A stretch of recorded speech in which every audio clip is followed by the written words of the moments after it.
بسم اللہ الرحمن الرحیم۔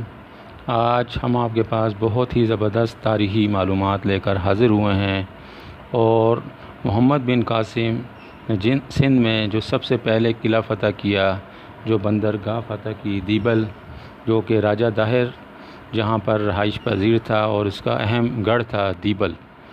تو دیبل کے بارے میں آج ہم آپ کو اس کے آثار دکھا رہے ہیں اور اس کے بارے میں معلومات دینے جا رہے ہیں۔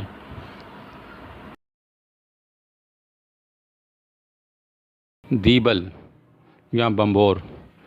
دیبل کراچی سے 37 میل دور بمبور کے مقام پر ایک قدیم بندرگاہ ہے۔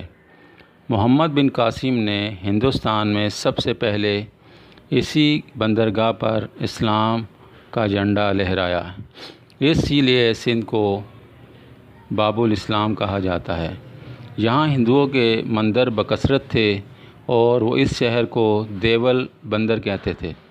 تاریخ اور روایتوں میں دیبل کو بمبور، دیول اور لہری بندر کے نام سے بھی یاد کیا جاتا ہے۔ 1912 عیسوی کی کھدائی میں یہاں سے ایسے آثار ملے ہیں جو اسلامی دور سے تعلق رکھتے ہیں۔